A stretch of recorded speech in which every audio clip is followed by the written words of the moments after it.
Berikut ini adalah langkah-langkah untuk menulis puisi yang epik. Yuk simak.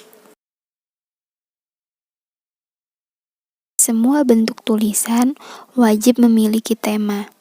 Nah, tentukan tema dalam puisimu, lalu pastikan isi dari puisi tersebut sesuai dengan tema dan konsep yang sudah kamu tentukan. Baca berulang kali, lalu rasakan apakah isi dari puisi yang kamu tulis memang benar-benar sesuai dengan tema. Nah, hal ini termasuk salah satu kriteria yang harus dimiliki oleh puisi. Kalau nggak sesuai tema dan keluar dari konsep, ya nilai dari puisinya jadi berkurang dong. Ya nggak sih? Selain itu, jika tidak sesuai dengan tema, makna dan arti dari puisi tersebut jadi samar dan pembaca sulit untuk menangkapnya. Beresiko menjadi salah paham dan salah pengertian. Maka dari itu, tema adalah salah satu hal yang tidak boleh dilupakan. Selain dibaca berulang-ulang kali, untuk bisa mengetahui apakah puisi tersebut sesuai dengan tema, kita bisa menyeleksi kata-kata yang kita gunakan di dalam puisi. Mungkin ada beberapa diksi atau kata-kata yang tidak relevan dengan tema yang hendak kita bawakan. Nah, hal ini tentunya bisa membuat puisi jadi melenceng dari tema. Karena kata-katanya sama sekali tidak nyambung atau sulit untuk dipahami. Jadi seleksi lagi ya kata-katanya, mungkin ada yang kurang tepat. Selain itu, menyesuaikan dengan tema melatih kita untuk lebih fokus dan lebih tertata. Ada beberapa tulisan seperti artikel, cerpen, atau esai. Mereka memiliki satu tema, tapi isinya justru tidak sesuai dengan tema yang ada di dalamnya. Itu jadi membuat pembaca jadi merasa ambigu. Ini sebenarnya mengarah kemana? Tujuannya apa? Nah, sebab itu berlatihlah sering-sering agar tulisan kalian bisa sesuai tema. Langkah yang kedua yaitu pikirkan satu keyword atau kata kunci yang menjadi subjudul atau subtema. Misalnya, kalian mengangkat tema Palestina. Mungkin keywordnya seperti Gaza atau ledakan-ledakan di sekitar Gaza, atau salah satu korban gugur yang terkena ledakan dari kaum Israel. Untuk mencari kata-kata yang relevan ini, kita bisa mendapatkannya dari internet atau buku-buku dengan cara riset. Bisa juga dari puisi-puisi penyair senior, lalu kita cari artinya di dalam KBBI. Nah, kata-kata nanti yang kita dapatkan dari sini bisa kita buat sebagai bengkel kata atau referensi. Kata-kata hasil riset ini juga nanti akan dipergunakan untuk dikolaborasikan menjadi sebuah paduan metafora. Metafora yang bagus dan indah terbentuk dari diksi-diksi yang sangat pas untuk dipadukan.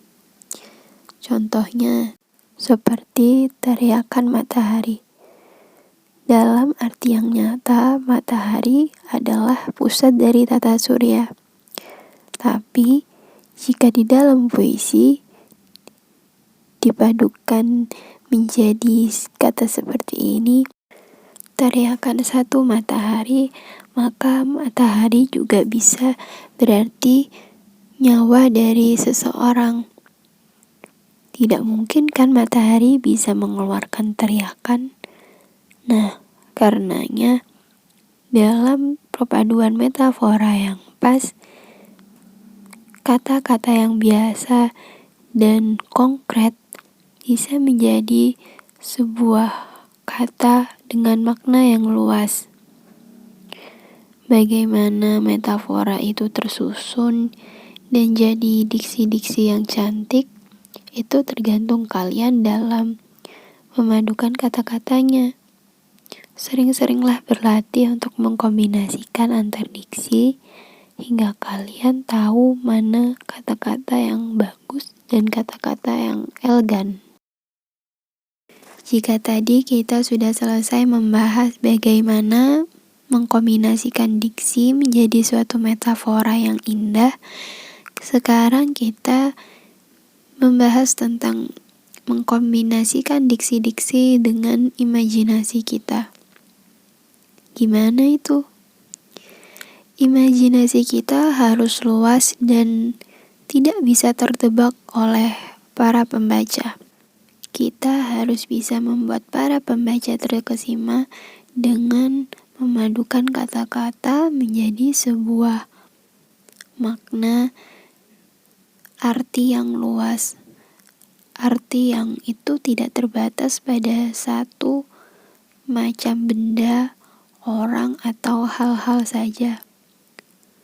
Tapi dia bisa bersifat umum dan bisa diartikan dalam setiap yang kita lihat.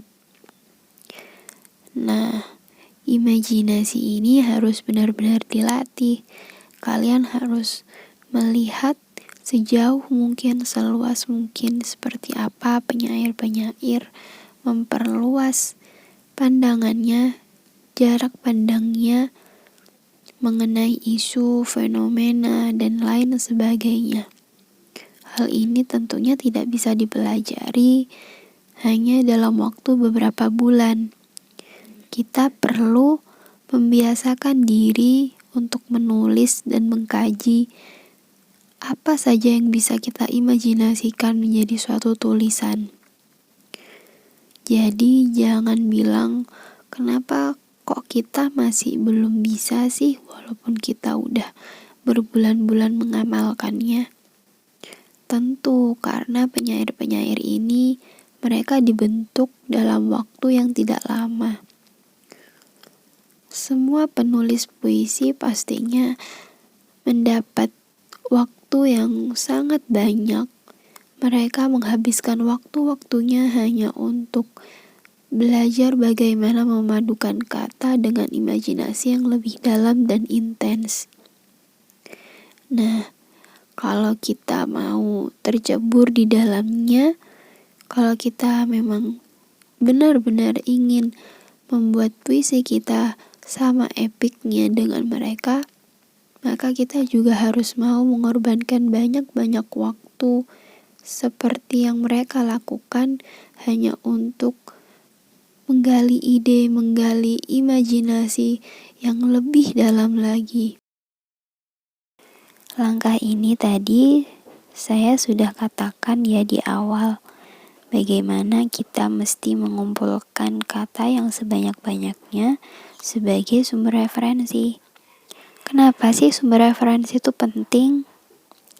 Nah, dalam menulis puisi kadang-kadang kita sering hektik, kita sering mengalami writer's block. Hal ini umum terjadi di antara penyair, bahkan yang sudah profesional. Jadi jika kalian masih pemula, itu akan sangat wajar. Bagaimana mengatasi hal ini? Yaitu dengan mencari referensi kata-kata sebanyak-banyaknya. Juga gak cuma kata-kata, tapi juga mencari referensi perpaduan-perpaduan metafora dalam puisi-puisi penyair yang sudah senior.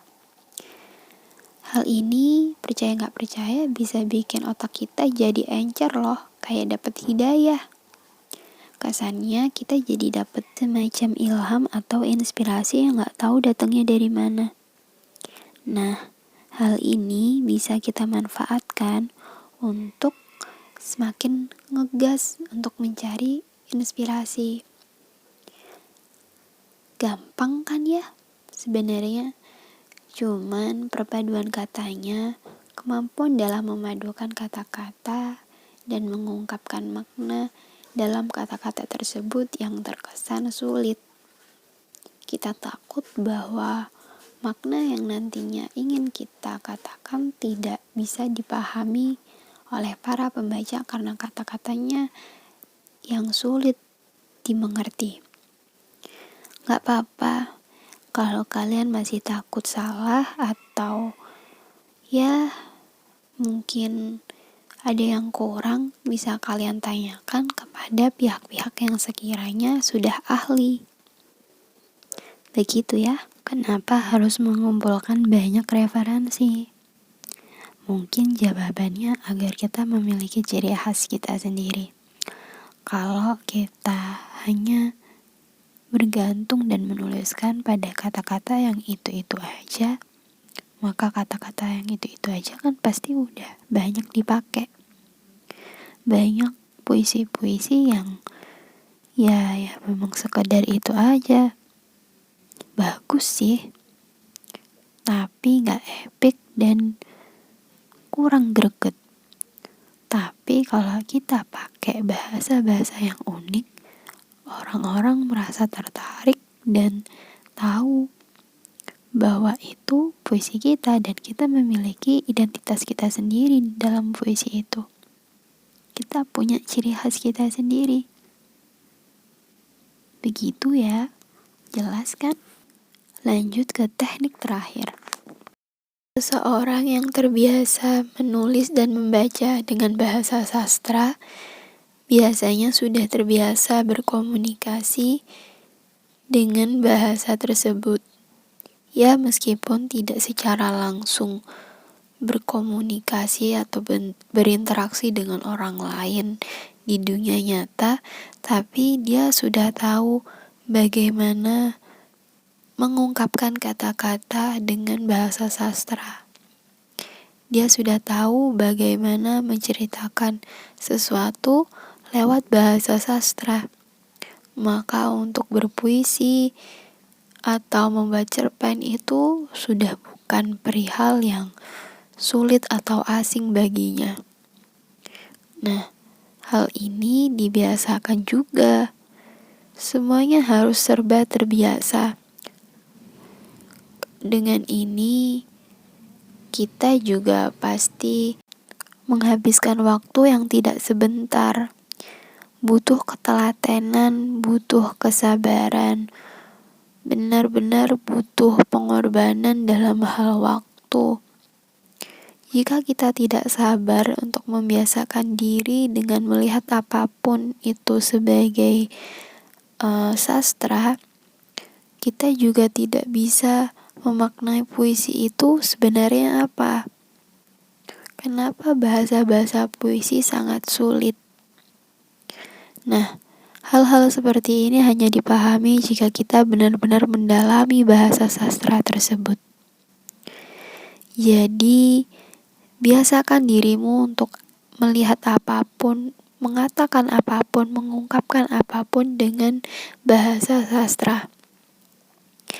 Anggap saja bahasa sastra adalah bahasa yang indah.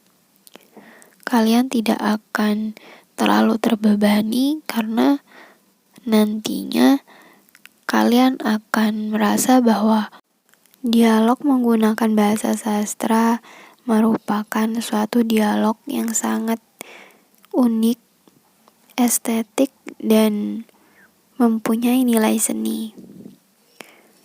Karya-karya sastra selalu terbilang eksklusif dan mahal karena dia hampir tidak bisa dijiplak atau diduplikasi. Karenanya, kalian harus sering-sering menulisnya menggunakan bahasa sastra yang mempunyai nilai keunikan sendiri. Paham ya? Nah, sekarang untuk tema kali ini, langkah-langkah menulis puisi yang epik, akan saya akhiri. Terima kasih. Dan sampai jumpa lagi di video-video berikutnya tentang cara-cara atau langkah-langkah selanjutnya yang akan aku bagi.